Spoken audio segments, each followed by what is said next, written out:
Good morning, Thrivers. Heather here. So my family and I have been moving into our new home over the last, oh my goodness, 2 weeks now. And I hope I never see one of these ever again. Oh my goodness, there's like scribbling all over it. We've moved about 6 times in the last 4 years, and I'm getting pretty tired of it.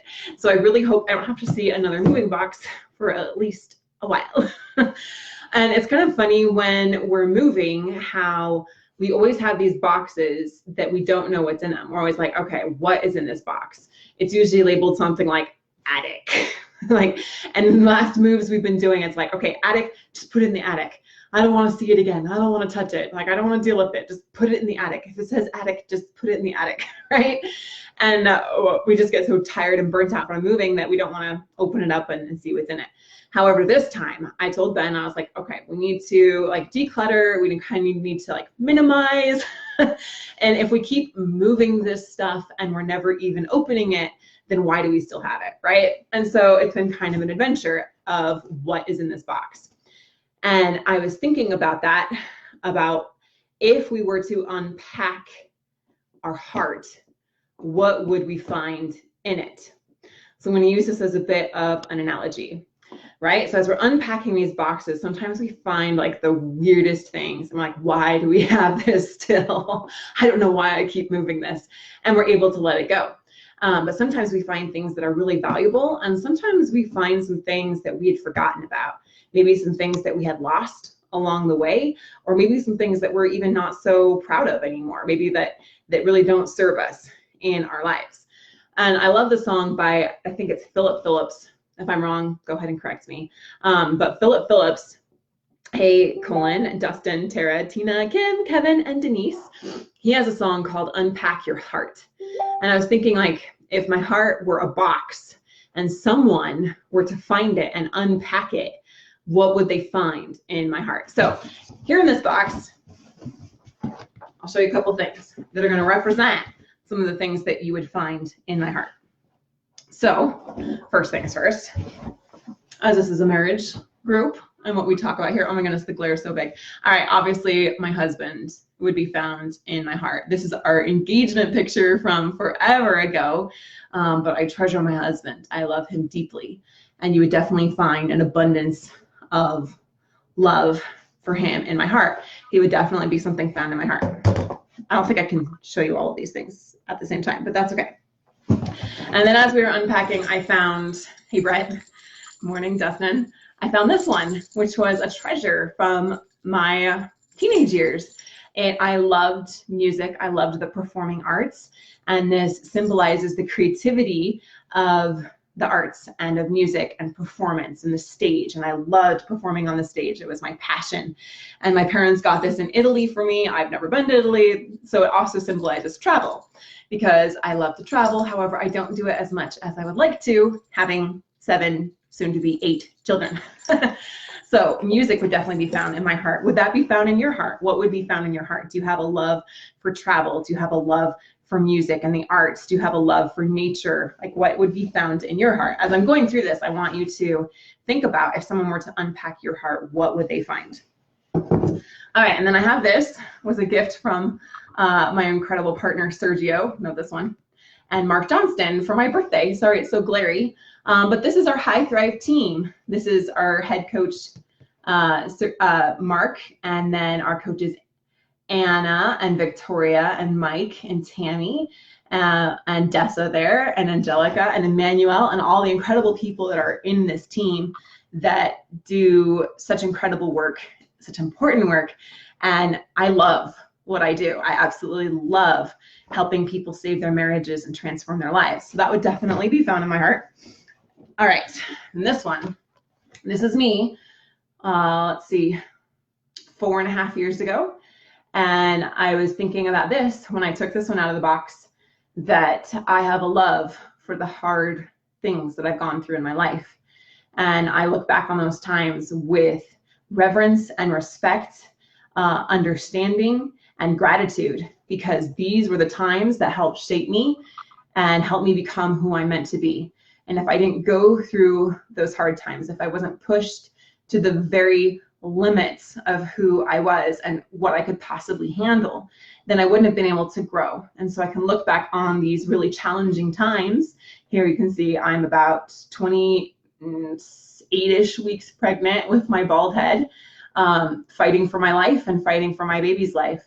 And I can look back on these moments and recognize that as difficult as they were to get through, they were the very things that I needed the most, and that I was able to become who I am because of them. So I can be grateful for the hard things in my life. All right, just a few more.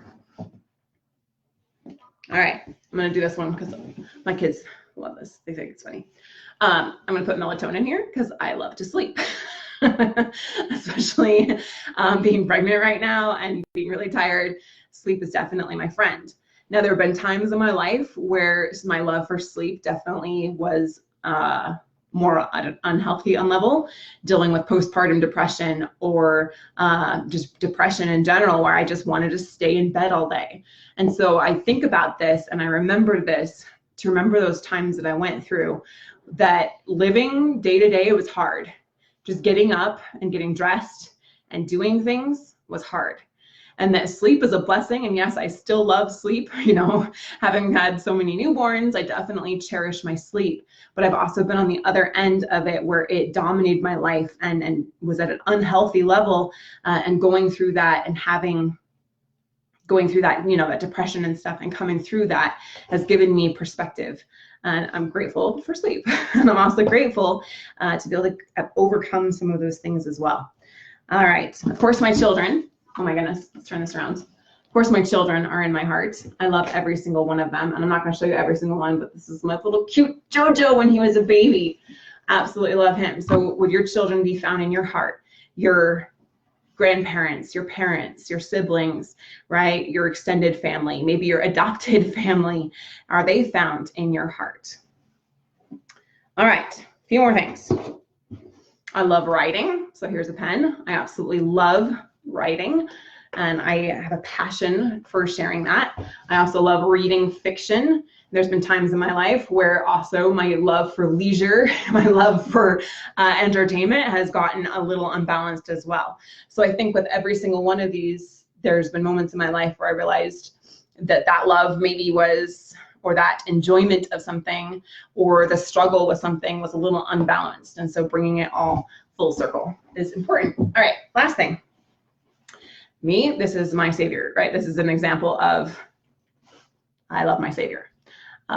Not to get preachy or, you know, not pushing beliefs or anything, but I truly love our Savior. And my parents got this in Jerusalem. It was probably a tourist trap, but they brought home this beautiful sculpted depiction of Savior. And so for me, that would definitely be found in my heart.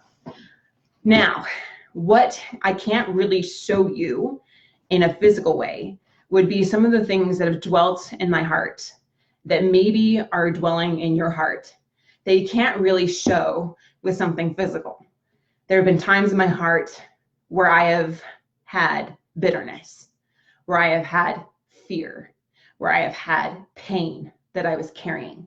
There has been times when I have had anger and walls built up in my heart to protect myself. Earlier in my younger years, I didn't realize this, but I was living, I'm gonna put this away now, living with the belief that I wasn't good enough. I just didn't believe that, you know, intrinsically, whatever, am I saying that word right? That by myself, on my own, I wasn't good enough, and that I had to do certain things to be considered good enough and to be considered worthy of love. Like I believed I had to be X, Y, and Z to be able to have love in my life. Like from my romantic relationship with Ben, that I had to be the perfect housewife. I had to serve him. I had to please him. I had to make him happy. I had to meet his needs. I had to keep the house orderly. I had to be physically attractive and all of these things. And if I wasn't that, then he was going to leave me. I truly felt that at the core of my heart. That was my deepest inner fear. And that was what was driving my life and driving the show. Of course, I wasn't aware of that. We usually aren't aware of what limiting beliefs are running the show, but that was in my heart. And then as I was living that, it continued to show up over and over and over. And because I felt like I wasn't good enough, I felt like I had to put up a wall. And I never fully trusted Ben. There was always that little bit of insecurity that I wasn't going to be good enough and he was going to leave me for someone else. And so I never fully trusted him. Even though he never gave me an actual reason to distrust him, I started living out this story that I can't really trust him or anyone, right? And so that would show up in me checking on his phone and me being skeptical of if he was late from work and all of these things that I created in my mind, that this story that I had, that I wasn't good enough, that he was going to leave me because I couldn't measure up to this idea that I had to be this perfect being or something to receive love. And it led to a lot of pain and to a lot of challenge and to a lot of chaos in our lives. And now, having been able to heal that in my heart, uncovering the truth of who I am, that I am good enough, that I am loved, that I'm worthy of love, just the way that I am, that I don't have to be this, and this anymore, right? I can just be myself and that it's okay. Fully releasing that from that core of who I felt like I was, right? It's actually our neural net. It's our neural net, sorry, that's running the show. It's our subconscious that makes us believe these things and puts fear and doubt and pain into our heart. And there were times when I've been deeply, deeply hurt and I felt like I could not let that go. And I carried that pain in my heart. I carried bitterness in my heart and an unwillingness to let it go. I didn't know how to let it go. You always hear just let it go. And I didn't know how to let that go. And I carried that burden in my heart until, where did it go? Until I was diagnosed and I realized that my life might be ending and that was not serving me. And that if I were to have to leave this life at the age of 29 or 30 and leave behind 5 or 6 beautiful children, that was not how I wanted to leave this life. Not because the people that had hurt me had ever, asked for forgiveness, because they didn't. They still never have. But because I knew that that's not who I wanted to be. And I knew that I couldn't carry that with me anymore. There was almost like an instinctual part of me, or that deeper intuition, maybe that deeper, quieter part of myself that said, Heather, this is going to destroy you. In fact, it has been destroying you for years, quietly in the background. And on the outside, I would have looked like someone very happy and someone very smiling and trying to have, I don't know, an image of perfection, right? Because I thought that's what I needed to do or whatever. And those things, and even from myself, I wouldn't even recognize it. I wouldn't even fully want to go there. Does that make sense? I didn't even want to address it. I didn't even want to think about it, but it was still there, quietly eating me up inside and quietly destroying my happiness and the happiness of others that I could have been able to give to others if I had been able to release that and heal from that. And so that part of me said, Heather, you need to let this go. You're in the fight for your life. And not only that, but you have an unborn baby growing within you that you need to protect. And so while there was medical treatments that I went through to, help me physically, I knew that there had to be a deeper kind of, inner healing that needed to happen. You could call it a spiritual healing, whatever you want to call it. But that inner part of myself needed to heal and needed to release that bitterness and release that pain. It wasn't hurting anyone else except for myself. And because it was hurting myself, it was hurting others. Because I could not show up to be my best self for others. And I was just talking to my really good friends who have been on the brink of divorce and talking to them about some of the pain and the bitterness. And you can just feel it, that they're holding on to some of that and that it is continuing to be present in their lives and it continues to show up for them. And I would just encourage you to consider what is in your heart. If it were a moving box, if it were a storage box, maybe up in the attic or something, and someone were to take it out and find out what were inside and to unpack everything, your fears, your hopes, your loves, your passions, your desires, right? Your gratitude, maybe some of the pain or the bitterness that is in your heart, what would it be? What would it look like? So take a minute and just visualize as if you were dumping everything out of your heart and spilling it onto the table. You can't see all of it right now with the camera angle, but I've got it all across my desk here. What would that look like for you? What is serving you the most? What can you be grateful for? What do you cherish that gives you strength in the moments when you know that you cannot do it on your own? Who do you deeply appreciate? Who do you deeply care for? And then maybe what are some of the things that aren't serving you anymore that you could let go? Maybe some of the fear that you have. You know, fear, I believe it's our friend, but it can absolutely be our enemy. And most people use it as an enemy rather than as a teacher. Fear shows up to show us something, to tell us what's important, to warn us of pain, to warn us of danger. But if we get stuck in it, or if we don't listen to it, if we just try to push it away or shove it down, or we just lash out because of it, then we aren't allowing ourselves to learn from it. So what is that fear that's in your heart? Are you afraid that you're going to lose your spouse? Right? Well, instead of just dwelling in that fear and obsessing over that, something that you cannot control, right? Say, what is this trying to teach me? It's trying to teach me that my spouse is really important to me. It's trying to teach me that no matter what other people say, I need to make this work. I need to give it everything I can. It's trying to teach me that there are things that maybe I haven't done right and that I need to learn and grow and become a better person. It's teaching me that maybe I haven't had some of the skills that I need to have in a relationship. You know, we aren't taught how to communicate in school. We aren't taught how to, deal with a situation where your spouse says, I'm not in love with you anymore. Or they say, I'm in love with someone else. Or they say, I'm just done. I don't want to work on us. Or maybe I'm just hanging in there for the kids, right? We aren't taught how do you deal with that, right? And so you can recognize that fear of I'm going to lose them, the fear that maybe I'm not good enough, the fear that maybe it's too little too late, that fear that, I've been doing it so long and it's still not working. So I guess that's it.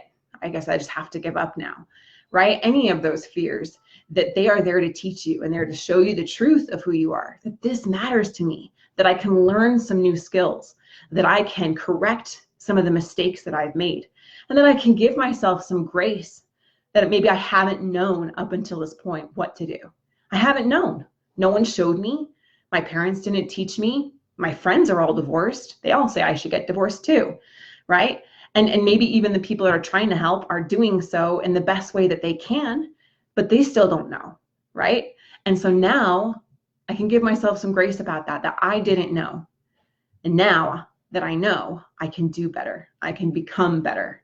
I can live in the truth that I am good enough, that I am worthy, and that I will do everything that I can to protect this relationship because it means something to me.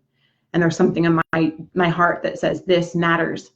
And you can't just walk away. You can't just turn away without giving it your all and without becoming who you're really meant to be, right? So many people give up way too soon, and they rob themselves of the learning that they could experience from that experience if they would allow it to. They could learn to look at themselves and recognize what led up to this. Because until you do that, it's going to continue to show up in your life again and again and again. Just like for me, that fear that I wasn't good enough showed up again and again and again in my marriage. And it robbed me of happiness. It robbed me of learning. It robbed me of growth. And it robbed my family and my husband of my best self, right? And so when I could finally say, I'm willing to let this go, I'm willing to let this out of my heart, I'm willing to allow myself to love myself unconditionally and to discover the truth that is unchangeable, the truth that is deep within, that is still. And when you find it, you know it. And there's nothing that can take that away, right? You discover that truth, that happiness, that joy, that gratitude, that forgiveness, that happiness in life are all found within. They're not found without. And if I'm trying to seek for them outside myself, then that is what continues to exacerbate the fear and the anxiety that I've been experiencing. And so I'm going to start to look within now. I'm going to uncover who I really am. And that is worth everything. And that's the journey that I encourage you to go on. That's what the thriving marriage here is all about. All right, I'm going to go over here to the chat here a little bit. Have the same feelings. I have so much hurt, I don't know how to get rid of it. Right, so John and Brandy, I'm assuming this is one of you. Right, when you have so much hurt, you don't know how to get rid of it. Imagine that you had a year left to live, like me, like I faced at the age of 29. You know, would you want to be the person that lives their last day with that still inside of them? And you make a choice. You say, I do not want this in my heart any longer. It is holding me back. It is keeping me stuck. And you find the ability to forgive by saying, I forgive, I let it go. I forgive, I let it go. I know that peace and contentment, stillness, serenity, and healing are found within me. And it's a choice. Every moment we have a choice of which way we're going to go. Are we going to continue to think those thoughts of pain and think those thoughts of anger and think those thoughts of regret or bitterness and stay stuck in them, stay stuck in the cycle? Or do we say, no, that's not serving me anymore. I'm ready to let this go. I'm going to choose to see this with love. I'm going to choose to see this with gratitude. Here in the Thriving Marriage, we've done gratitude challenges before. And that gratitude is one of the most healing energies that we can have. It's one of the most healing human emotions. It's one of the highest human emotions. It's right up there with love. When we have gratitude and we can learn to see things, even the most painful, difficult things, the things that, you know, going through what I did with breast cancer and stuff. I know there's like 100 new people in this group this week. So welcome, all you new people. You may not know much about me or the Thriving Marriage or this group. And so, you know, going through this, you know, my hair grew back. It's very blonde right now, but it left scars. But those scars, I can look at even those scars and, you know, what is now not a perfect body anymore by any means. And I still have, you know, 10% of my left lung is damaged from radiation, and it's never going to heal, not in this life. It's just, that's what it is, you know, and I can still be grateful for that because I have 90% that works great, and I can function and I can live and I can move and I can run and I can look back on all of the challenges. I could choose to fixate on everything that was lost. I could choose to fixate on the pain physically that I still feel, right? There's still things that linger, but I choose my focus on gratitude. And it's a choice I have to make every single day. And it's like a muscle that you build up. And the more that you do it, the stronger that it gets. You know, even just today, I was doing some tricep push-ups, okay? I was doing this, and my little 1-year-old was trying to do it too. It was really cute. She was putting her nose to the floor. I'm like, you can go lower than I can, girl. And it's very, very tense and tight on this entire side of my upper body because of radiation and the surgeries and all of the scar tissue. And I could choose to fixate. And there was even that moment where I was like, oh, this is so hard. And I used to be so strong. And I could choose to fixate on the shaking and the tremors of my body not being what it used to be. I could choose to fixate on that. And I honestly know other women and other people that have gone through cancer and different, you know, physical things like that. And they get stuck and fixated on everything that they've lost and everything that they now can't do like they used to do. And they continue to live in unhappiness. And I could make that choice. But every time I see my mind starting to go down that path, I say, no, this is what I want. This will serve me best. And I'll be like, wow, look, this other side is great, you know? And look, I get to do this with my daughter, and I'm being an example to her. And I'm still going forward anyway, even though it's hard, and even though it's painful, and even though it will never be the same. I'm grateful for that. I'm grateful to be alive. I'm coming up here on my 5th anniversary of being diagnosed. I was given a 6% chance of making it to my 5th anniversary. I was told that if I kept my baby, I was most likely not make it. And yet she's here. She's in the backyard right now, probably blasting her sisters with the squirt guns we just got. And she's thriving and she's well. And so that's my focus. Is I focus on what I can be grateful for and how I can learn from the experiences that I've had, even the most painful ones. I look back on the most painful experiences with Ben, and I can say that those times were awful and I don't wish them on anyone. However, I'm able to have compassion now. I was able to learn through those. I was able to break through some of the barriers that were in me. And, you know, I can say the same for Bennett. He was able to break through some of the barriers and the fears that were in him. And that together, as we've gone through those, they've helped us to become better and stronger than ever before. So today, what is in your heart?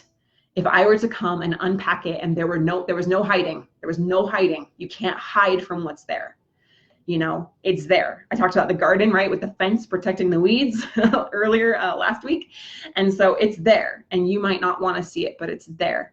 Acknowledge it. Give yourself some grace about it, that's been there and it's been there to serve me in some way, but I'm ready to let it go now. All right. So unpack your heart. What's in your heart? If you have anger, bitterness, pain, resentment toward your spouse, toward yourself, toward anyone else, I encourage you to examine that and say, am I ready to let this go? Am I ready to heal from this? When you start to change what's going on in the inside, everything on the outside will change as well. I appreciate you all. Thanks for bearing with me. I appreciate you allowing me to share. I'm just going to go here to Crystal. Before High Thrive, only darkness and pain would have been found in my heart. Now I am freed and I'm grateful and I'm appreciative and I'm truly happy. Oh, that is beautiful, Crystal. Thank you so much for sharing that. And then Angie says, positivity over negativity really helps the outlook. Absolutely. So, my friends, unpack your heart today. Examine what you want to keep. Maybe what you're ready to let go of. Maybe what you've lost. We always lose something in the move. That was another thing I wanted to say. Like, I lost my KitchenAid 3 years ago. A KitchenAid. And I was like, where did it go? And finally we found it. We unpacked it in a box of mechanic tools that Ben wasn't even using anymore. And some like oil or some kind of like mechanical substance got on it and like eroded the KitchenAid. So it was useless. And it like I waited too long to find it to the point now where I couldn't use it anymore.